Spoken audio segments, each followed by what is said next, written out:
دودھ کو ابالیں، 3-4 ابالے آ جائے اتار لیں، نیم گرم صبح کو نہار میں پی لیں، انشاءاللہ اللہ تعالیٰ ایسی طاقت اور قوت عطا کرے گا، بڑی عمر تک انشاءاللہ بڑھاپا نہیں ہے۔ اللہ تعالیٰ نے انسان کو قوت اور طاقت عطا فرمائی ہے، اور بعض لوگ بہت کمزور ہوتے ہیں، کمزوری کا شکار ہوتے ہیں، پریشان ہوتے ہیں کہ یہ کمزوری کیسے ختم ہو۔ اللہ تعالیٰ نے یہ جو صحت عطا فرمائی، طاقت عطا فرمائی، یہ اللہ تعالیٰ کی بہت بڑی نعمت ہے۔ اللہ تعالیٰ نے یہ طاقت اپنے محبوب صلی اللہ علیہ وسلم کو سب سے زیادہ عطا فرمائی تھی کہ محبوب صلی اللہ علیہ وسلم ایک مرتبہ مکہ مکرمہ سے باہر نکلے، ایک پہاڑی کے قریب پہنچے تو کیا دیکھتے ہیں کہ ایک پہلوان جو مکہ مکرمہ میں سب سے بڑا پہلوان تھا، جس کا مطلب مقابل کوئی نہیں تھا، جس کا کوئی مقابلہ نہیں کر سکتا تھا، بہت بڑا پہلوان ہے، بکریاں چرا رہا ہے۔ محمد صلی اللہ علیہ وسلم نے اس کو جا کر دعوت دی تو اس نے کہا میں یہ موقع تلاش کر رہا تھا، اس موقع کی تلاش میں تھا کہ میری آپ سے اس طرح ملاقات ہو جائے، آج ہماری ملاقات ہو گئی، آپ مجھے کلمہ کی دعوت دے رہے، میں یہ دعوت اس شرط پر قبول کروں گا کہ آپ میرے ساتھ کشتی کریں۔ محمد صلی اللہ علیہ وسلم نے پہلے تو ٹال مٹول کی، جب دیکھا کہ اس نے شرط لگا دی مسلمان ہونے کی، ایمان کی شرط لگا دی کہ اس وقت تک ایمان قبول نہیں کروں گا جب تک آپ میرے ساتھ کشتی نہیں کریں گے۔ محمد صلی اللہ علیہ وسلم نے اس غرض سے کہ کسی نہ کسی طریقے سے مسلمان ہو جائے، کلمہ پڑھ لے، جہنم کی آگ سے بچ جائے، جنت میں جانے والا بن جائے، تو محمد صلی اللہ علیہ وسلم نے فرمایا ٹھیک۔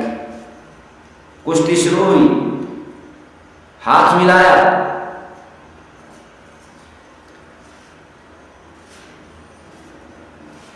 محمد صلی اللہ علیہ وسلم نے بڑی آسانی سے اس کو پکڑا،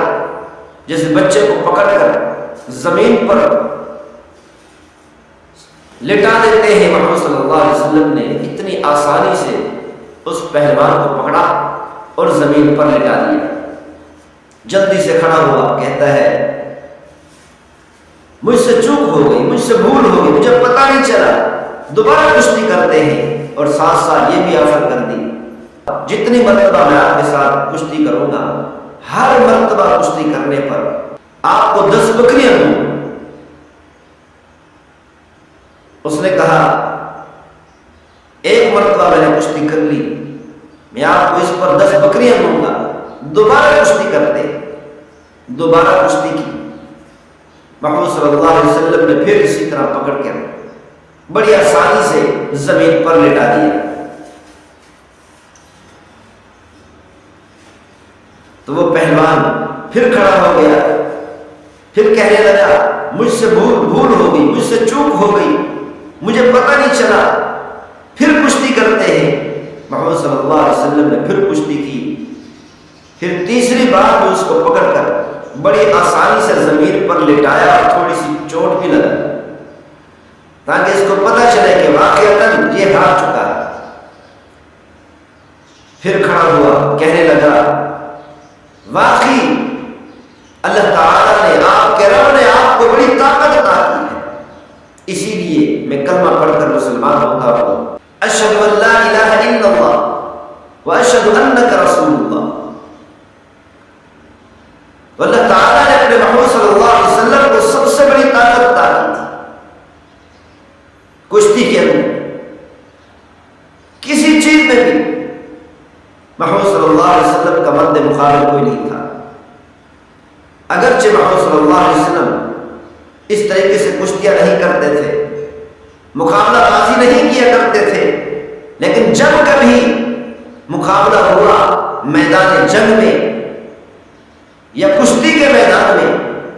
محمد صلی اللہ علیہ وسلم نے علی الاعلان اور صراحتاً غلبہ حاصل کیا۔ تو بہرحال جو لوگ کمزوری کا شکار ہیں اور اپنی کمزوری ختم کرنا چاہتے ہیں، کمزوری کو ختم کرنے کا بہترین طریقہ یہ ہے کہ رات کو 25 سے 30 مغز بادام پانی کے اندر بھگو دیں، اور اسی طرح 2 چمچ خشخاش اور 40 سے 50 دانے کشمش کے پانی میں بھگو دیں، اور کشمش کو الگ بھگو دیں، پانی میں بھگو دیں، اور صبح اٹھ کر بادام چھیل کر بادام کو تھوڑی سی چوٹ لگا دیں، تھوڑا سا باریک کر کے دودھ کے اندر ڈال دیں، اور اسی طرح خشخاش کو بھی صاف کر کے اور تھوڑا سا رگڑ کر الگ طور پر بادام سے الگ تھوڑا سا رگڑ کر دودھ کے اندر ڈال دیں، دودھ کو ابالیں، 3-4 ابالے آ جائیں، اتار لیں، نیم گرم صبح کو نہار میں پی لیں، انشاءاللہ اللہ تعالیٰ ایسی طاقت اور قوت عطا کرے گا، بڑی عمر تک انشاءاللہ بڑھاپا نہیں ہے۔ اللہ تعالیٰ عمل کرنے کی